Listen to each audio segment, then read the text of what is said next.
안녕하십니까. 자, 공인인증사 법령의 한민우입니다. 자, 오늘서부터 문제풀이 과정이 진행됩니다. 그래서 기출문제와 이 응용된 문제들 같이 이제 문제를 한 번에 정리를 끝내는데요. 지금 문제만 순수하게 하진 않겠습니다.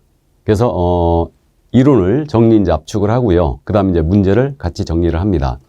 그래서 사실 우리가 이제 시험장에서 문제로 승부를 해야 되지 않습니까? 그러니까 문제풀이가 굉장히 중요하죠. 물론 이제 이론을 바탕이 없는 이런 문제풀이는 이제 소용이 없겠지만 어쨌든 문제풀이 능력을 여러분들이 충분히 배양해야 됩니다.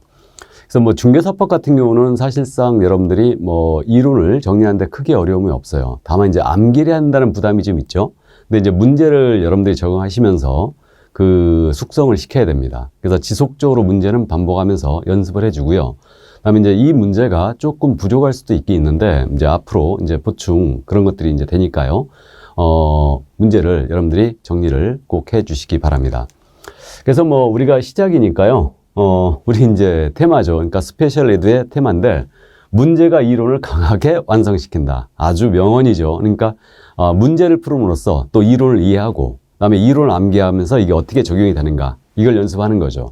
그래서 주로 이제 시험이 대부분 이제 기출문제를 우리가 중시하는 이유가 시험 누적되다 보니까 이 기출문제가 굉장히 중요해졌죠. 그러니까 통상적으로 시험의 개연을 봤을 때 기출문제에서 약 한 70% 이상을 출제합니다. 그러니까 똑같은 문제가 나오진 않지만 물론 똑같은 문제도 간혹 나올 때가 있는데 똑같은 문제는 나오진 않지만 그 비슷한 유형의 문제가 거의 70%를 차지하고 있어요. 나머지 이제 30%는 우리가 이제 조금 더 보완만 하면 되는 거죠. 그러니까 기출문제가 또 그만큼 중요합니다. 근데 이제 문제 분량상 모든 기출문제 이렇게 넣지 못했고요. 그래서 최근에 우리가 기본적으로 이제 알아야 될 그런 부분들은 반드시 문제에 반영을 했으니까 그렇게 이해하시면 되겠습니다. 그래서 이제 이 수업의 목표는 키워드를 통한 직관적 문제 해결 능력을 일단 배양합니다. 그래서 여러분들이 문제를 접했을 때 이게 너무 낯설다, 들어본 적이 없다, 이제 그런 것들을 배양하고 배제를 하고 그다음에 우리가 문제풀이 능력을 이제 키우는 겁니다. 그리고 기본적으로 최근 5개년 문제, 중요 문제들은 전부 다 우리가 반영을 했습니다. 그래서 최근 5개년 기출문제 중심 이런 경향을 집중적으로 여러분들이 어떤 부분에 자꾸 출제가 되고 있는가 이런 것들을 이제 연습을 하게 될 거예요. 그리고 이제 기출문제를 최근 이제 5개년 분량상 요걸 이제 넣었지만 나머지 이제 중요 문제, 꼭 알아야 될 문제들은 그 전에 거라도 우리가 반영을 했으니까요. 충분히 여러분들이 문제를 다시 보고 정리를 꼭 해주시기 바랍니다. 문제풀이는요, 복습을 꼭 해주시고 이 지문이 왜 틀렸는가, 맞았는가 이걸 연습을 꼭 해주셔야 됩니다. 됐죠? 자, 그럼 이 정도 이해하시고요. 그럼 이제 우리는 지금 제 강의는 책을 2권 갖고 다니셔야 됩니다. 그러니까 제 숙보기 교재가 있죠. 제 숙보기 교재가 있고 그 다음에 우리 지금 현재 요 기출 응용 문제집이 있는데 이 2권을 항상 갖고 수업을 듣는 게 좋습니다. 이론 압축을 하고 그 다음에 이제 요 문제풀이를 들어갈 거예요. 자, 그럼 이제 먼저 법의 제정 목적입니다. 우리 법 제1조죠.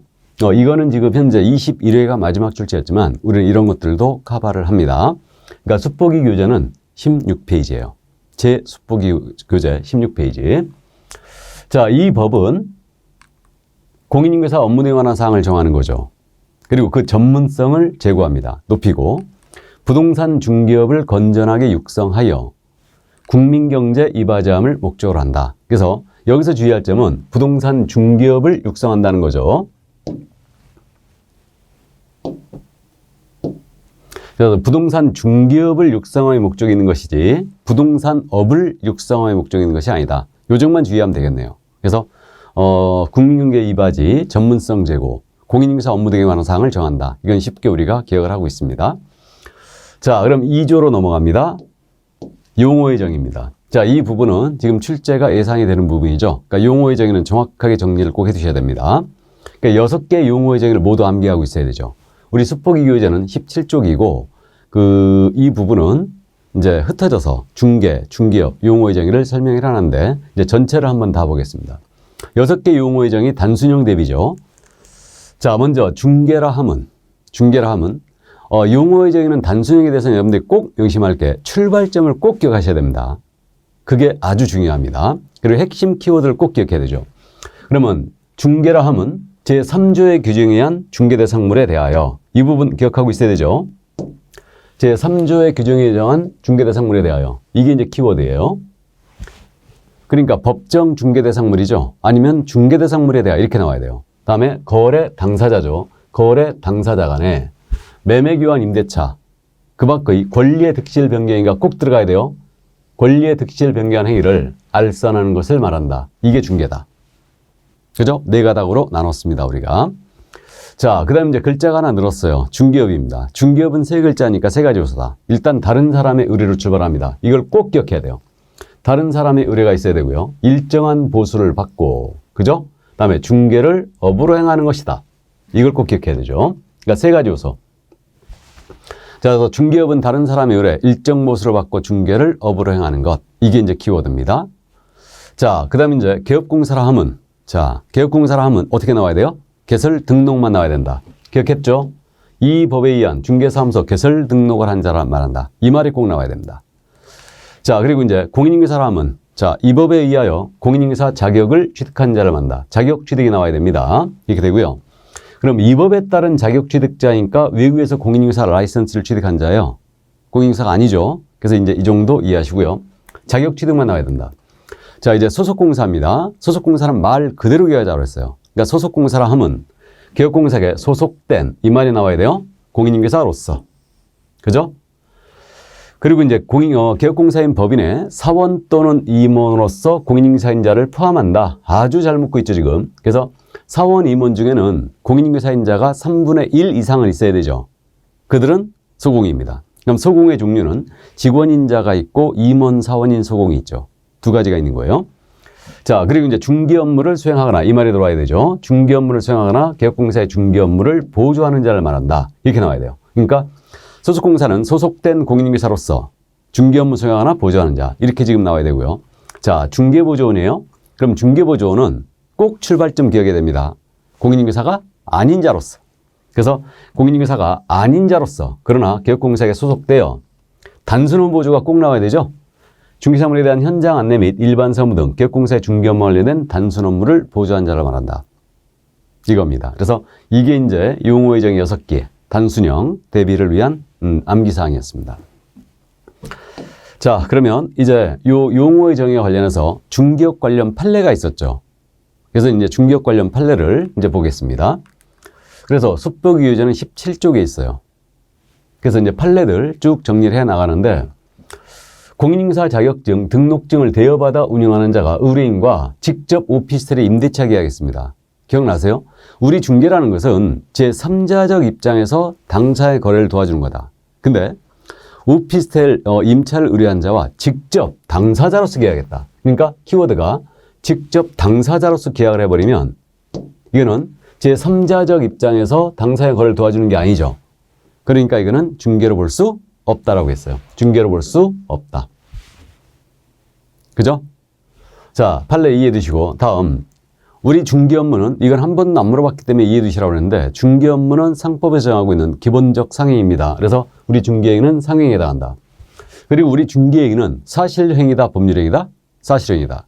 그죠? 그래서 이제 그 정도는 가볍게 이해해 두시고 자, 다음에 이제 중개행위에 해당하는 여부는 개업공사의 주관적 의사에 따라 결정할 것이 아니라 그 행위를 객관적으로 보아 사회 통념상 결정한다. 요 키워드를 기억해 두시고 자, 다음 이제 권리금은 중개사물이 아니죠. 그러니까 이걸 소개했다. 중개행위 당연히 아닙니다. 나아가서 중개보수 규정도 적용되지 않습니다. 잘 아는 내용이고 자, 다음에 보수를 받아야지만 중개업이 되는 거죠. 그럼 보수를 받을 것을 약속하거나 요구까지만 했습니다. 그럼 이건 아직 중개업이 아니죠. 그러니까 등록하지 아니한 자가 보수를 받을 것을 약속하거나 요구까지만 했다. 그럼 이건 처벌 대상이 되지 않습니다. 기억나시죠? 자, 다음에 이제 우리 부동산 중개행위라는 것은 쌍방의 의뢰뿐만 아니고 일방의 의뢰를 포함하는 거죠. 일방의 의뢰를 포함한다. 잘 알고 있고 자, 다음에 우연한 기회 단 1회 건물 전세계약에 중개를 하고 보수를 받았습니다. 그러면 우연한 기회 단 1회가 나왔어요. 그럼 이거는 업에 해당한다, 안 한다? 업에 해당하지 않는다. 그죠? 예, 그래서 뭐 잘 알고 있고요. 다음에 이제 중개정에서 말한 그 밖의 권리가 있죠. 그래서 중개의정에서 말하는 그 밖의 권리는 저당권 등 담보물권이 포함되는 거죠. 단, 질권은 제외예요. 담보물권 포함됩니다. 따라서 금전소비대차 계약에 부수하여 저당권 설정에 관한 알선을 업으로 했다. 이건 중개업에 해당됐죠. 그러니까 부수적으로 하더라도 중개업에 해당된다. 자, 그럼 이와 유사 판례로서 컨설팅, 기억하고 있죠? 컨설팅 자체만 했다면 이건 중개가 아니죠. 근데 이에 부수하여 중개를 업으로 했다. 그럼 중개업이 되는 거죠? 그러니까 부수적으로 하더라도 중개업이 된다. 판례 차라리 더 쉽습니다. 그래서 이 정도 용어 의정 이해하시면 되겠습니다. 자, 그럼 이론을 봤으니까 이제 문제를 한번 확인해 봐야죠. 자, 이제 문제집으로 돌아갑니다. 자, 이 문제집, 이제 테마 1이죠. 그래서 이제, 12페이지입니다. 용어 의정이 테마 1. 1번 문제 갑니다. 33회 때 기출문제였어요. 공사법령상 용어의 설명으로 틀린 것은 그랬습니다. 틀린 것은. 그러면 이제 우리가 이제 문제 풀이니까요. X 해놓고 시작하는 거예요. 이렇게. X 해놓고 시작합니다. 틀린 것 그랬으니까. 그러니까 습관적으로 OX가 있어야 됩니다. 그럼 1번입니다. 중개는 중개대상물에 대하여. 자, 그러면 중개는 중개대상물에 대하여. 법정 중개대상물에 대하여. 법제 3조 과정은 중개상물에 대하여. 맞죠, 일단. 중개대상물에 대하여. 맞고요. 다음에 거래 당사자 간에. 좋았어요. 거래 당사자 간. 매매 교환 임대차 그 밖의 권리의 득실 변경하는 행위를 좋았어요. 알선하는 것. 맞네요. 예, 그러면 맞습니다. 다음 2번 질문. 개업공사는 자 이렇게 나왔죠. 그럼 퍼뜩 떠올려야 돼요. 이 법에 의한 개설 등록한 자만 나와야 된다. 그래서 개업공사는 이 법에 의한 중개사무소 개설 등록을 한 자를 말한다. 맞았죠?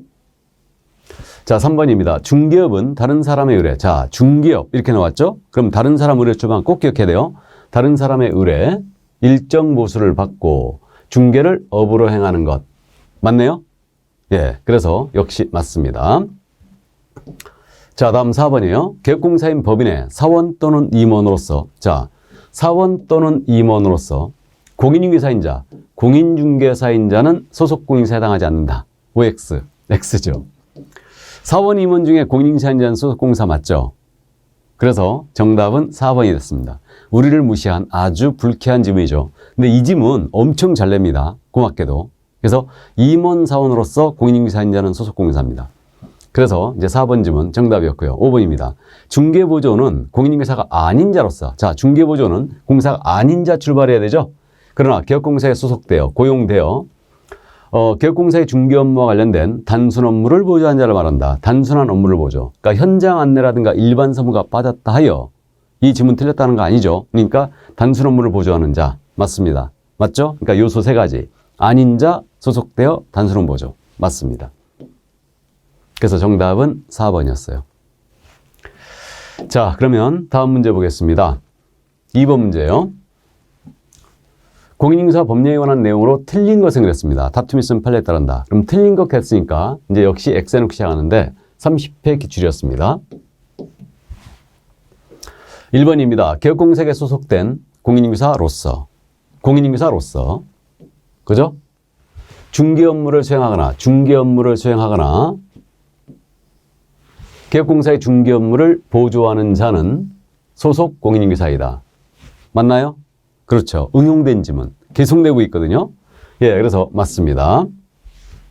다음 2번. 개업공사인 법인의 사원으로서. 자, 역시 법인의 사원으로서. 중개 업무를 수행하는 공인중개사인 자는 소속 공인중개사이다. 맞죠? 같은 맥락이에요. 1, 2번은 맞습니다. 그래서 공인중개사로서 단순 업무만 보조해도 개업공사에 소속되어 단순 업무만 보조해도 이제는 소속 공사예요. 그죠? 그러니까 공인중개사인 자는 단순 업무를 하든 중개 업무를 수행하든 모두 이거는 소속 공사입니다. 또 임원이든 사원이든 공인중개사로서 업무를 수행하는 자는 모두 소속 공사입니다. 그죠? 그래서 최근에 응용된 지문입니다. 굉장히 중요하죠. 잘 내는 지문이고요. 다음 3번입니다. 무등록 개업공사에게 중개를 의뢰한 거래 당사자는 무등록 개업공사의 중개행위에 대하여 무등록 개업공사와 공동정범으로 처벌된다. 자, 이거는 이 판례는 아직 공부 안 했는데 공동정범이란 말은 공범이란 뜻이죠. 이게 요 사건이 그런 거였죠. 이게 이 사건제가 납득할 수 없는 검사, 이걸 기소한 검사를 납득할 수 없다고 그랬는데 우리가 등록 파트에 이 판례가 실려 있어요. 수포기 규제 등록 파트에. 그래서 있잖아, 이거였잖아요. 갑이요. 갑을 간의 거래를 무등록업자가 소개합니다. 소개하는데 이 갑이 무등록업자임을 어느 정도 인식을 하면서 의뢰를 했어요. 요 갑을 처벌하겠다고 검사가 기소한 사건이었죠. 그래가지고 대법원까지 갔는데 무등록 중개업자에게 중개를 의뢰한 자를 처벌한다면 살인범을 난 엄마도 처벌해야 된다고 했습니다. 아버지는 가중 처벌해야 된다고 했어요. 기억나시죠? 그러면 이 의뢰행위 자체는 처벌 대상이 될 수가 없죠. 나아가서 이자의 공범, 무등록 중개업자의 공범으로 처벌할 수도 없어요. 그죠? 예, 그래서 법 상식적으로 무등록 중개업자에게 의뢰했다 하여 공범으로 처벌되는 거 아닙니다. 그래서 3번 틀렸어요. 정답이 됐고 4번입니다. 개업공사는 다른 개업공사의 중개보조원 또는 개업공사인 법인의 사원 임원이 될 수 없다. 자, 이중소속 이제 아직 안 했는데 이거는 우리가 알고 있죠. 그러니까 우리는 이중소속을 전면 금지했죠. 그러니까 개공, 소공, 보조원, 임원사원은 다른 개공의 임원사원, 보조원, 소공이 될 수 없습니다. 그래서 이중소속 금지죠. 이중소속하게 되면 개공은 필취예요. 그죠? 소공은 자격 정지를 받을 수 있고 다만 자격 정지 중 이중소속하게 되면 이때는 자격 취소합니다. 그럼 형사처벌은 1-1이죠. 그럼 맞고요. 자, 다음 5번입니다. 거래 당사자 간 지역권 설정과 취득을 알선하는 행위는 중개해당한다. 자, 지역권은 중개대상 권리가 맞죠. 이것의 설정과 취득을 알선한다고 그랬어요. 알선하는 행위는 중개에 해당한다. 이것도 응용된 지문이죠. 꼭 알아두셔야 됩니다. 그럼 법정 지상권의 이전을 알선하는 행위는 중개에 해당하죠. 그죠? 그래서 일단 그 정도. 자, 그래서 여기까지 이해해 두시는데 여기서 참 잠깐 응용된 지문 잠깐 한번 연습만 조금만 더 할까요? 이 5번과 유사한 지문인데 지문을 이렇게 낸 거예요. 중개라 함은 법정 중개 대상물에 대하여 거래 당사자 간의 매매, 교환, 임대차를 알선하는 것을 말한다. 이렇게 낸 거예요. 그럼 이 지문 OX, X죠. 권리의 득실명예가 빠졌죠. 그럼 지역권 설정이 알선하는 것도 중개잖아요. 그러니까 권리의 득실명예가 꼭 들어가야 돼요. 그죠? 그러니까 예시만 갖고 정의를 했으므로 이거는 틀렸죠. 근데요, 이렇게 내는 거예요. 거꾸로. 법정 중개대상물에 대하여 거래 당사자 간의 매매, 교환, 임대차를 알선하는 행위는 중개에 해당한다라고 낸 거예요. 이렇게 5번 지문처럼. 그럼 이 지문 OX, 이건 O죠. 이 둘의 차이가 이해가 되십니까? 그러니까 용어의 정의를 묻는 거예요. 중개라 함은 이렇게 물어보면서 매매, 교환, 임대차를 알선한 것을 말한다라고 하면 틀렸죠. 의미가 축소했어요. 그러니까 중개가 이만큼인데 여기에는 매매도 있고 교환도 있고 임대차도 있는데 권리의 득실병이가 빠져버린 거죠. 매매, 교환, 임대차를 알선한 거 그랬으니까 이건 틀린 거예요. 근데 매매, 교환, 임대차를 알선하는 중개에 해당한다. 이걸 물어보면 중개는 맞죠. 이해되시죠? 그러니까 이렇게 이제 정확하게 이해를 또 해 두셔야 됩니다. 자, 그러면 이제 3번 문제로 가볼까요? 자, 이제 응용된 문제입니다. 이거는 용어의 정의하는 설명으로 틀린 것을 그렸습니다. 역시 이제 X 해놓고 시작하는 거죠. 1번. 중개의 정의상 그 밖의 권리에는 저당권 등 담보물권이 포함된다. 질권 제외라고 돼 있죠. 그러니까 이게 없다 하더라도 이 지문은 맞는 거예요. 따라서 금전 소비대차 계약에 부수하여 저당권 설정의 알선을 어불했다. 그럼 중개업이 되는 거죠. 그래서 맞고요. 2번 지문. 공인중개사획증을 대여받은 자가, 키워드는 대여받은 자죠. 대여받은 자가 임대차 중개를 의뢰한 자와 직접 거래 당사자로서 임대차 계약을 했다. 그럼 이건 제3자적 입장에서 당사자의 거래를 도와주는 게 아니라고 그랬죠. 중개로 볼 수 없다고 그랬어요. 그럼 맞죠? 다음 3번. 중개행위가 부동산 컨설팅 행위에 부수하여 이루어진 경우라도, 자, 그러면 컨설팅 자체만 중개했다면 이거는 컨설팅 자체만 했다면 이건 중개가 아니겠지만 이것에 부수하여 이루어졌다. 그러면 역시 중개업에 해당하죠? 해당될 수 있죠. 맞습니다. 그러니까 부수하더라도 중개업에 해당한다. 아주 잘 내는 판례죠. 자, 그럼 4번입니다. 중개에 해당한지 여부는 진정으로 당사를 위하여 거래 알선 중개를 의사할 것이냐는 개업공사의 주관적 의사에 따라 결정할 것이 아니라고 그랬죠. 그래서 개공의 주관적 의사에 따라 결정할 것이 아니다. 그 행위를 객관적으로 봐서 통념상 결정한다고 그랬죠. 자, 그럼 4번 틀렸네요. 정답 됐고요. 5번입니다. 중개 행위에는 개업공사가 거래의 쌍방 당사로부터 의뢰받아 중개하는 경우뿐만 아니고 일방 당사자에 의하여 중개하는 경우도 포함되고 있죠. 너무 잘 아는 겁니다. 역시 맞죠. 그러니까 차라리 판례가 더 쉽죠. 단순형보다. 그래서 정답 이제 4번이었습니다. 자, 그러면 이제 4번 문제로 가볼까요? 공사법령상 중개업에 관한 설명으로 틀린 것은 그랬습니다. 자, 역시 응용된 문제예요. 틀린 것. 그럼 X 해놓고 시작해야 되죠. 1번 중개업은 이렇게 나왔죠. 그럼 출발점 기억하라고 그랬어요. 다른 사람의 의뢰, 일정 보수를 받고 중개를 업으로 행하는 것. 맞네요. 예, 키워드 3가지 다 나왔습니다. 다른 사람 의뢰, 일정 보수, 중개를 업. 그럼 맞고요. 2번 보수를 받고 오로지 토지만 중개를 업으로 하는 경우 중개업에 해당한다. 알아보시겠어요?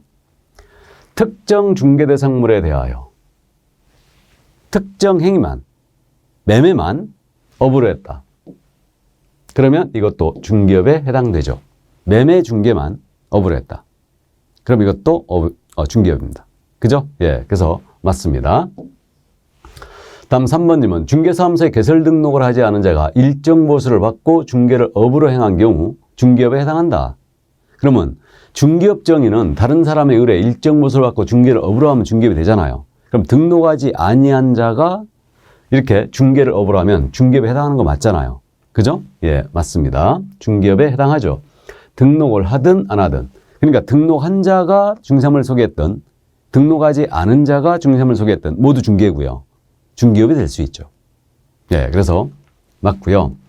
4번입니다. 우연한 기회 단 1회, 우연한 기회 단 1회 중개하고 보수를 받은 사실만으로는 알선 중개를 업으로 한 것으로 볼 수 없다. 우연한 기회 단 1회가 나왔죠. 그럼 업으로 볼 수 없다. 우연한 기회 단 1회가 나오면 업으로 볼 수 없다. 맞습니다. 자, 그럼 5번입니다. 중개사무소에 개설 등록을 하지 않고 부동산 거래를 중개한 자가 거래 당사자에게 단지 보수를 받을 것을 약속하거나 요구까지만 했다. 그친 경우라도 공사법상 처벌 대상이 된다. 자, 이거는 약속 요구한 행위는 중개업에 해당한다, 안 한다? 안 한다. 그래서 중개업은 보수를 받아야 되죠. 그러면 등록하지 아니한 자가 받기로 약속 요구까지만 했다. 그러면 중개업 자체가 아니까 무등록 중개업으로 처벌할 수가 없습니다. 그죠? 예, 처벌 대상이 된다. 틀렸죠. 그래서 처벌 대상이 되지 않습니다. 그래서 정답은 5번이었어요. 예. 자, 그래서 용어의 정의, 이제 기본 문제, 응용된 문제, 판례의 태도까지 모두 정리를 해봤습니다. 자, 그럼 여기까지 하고 커피 한 잔 드시고 중개사물 볼까요? 예, 잠시 쉬도록 하겠습니다.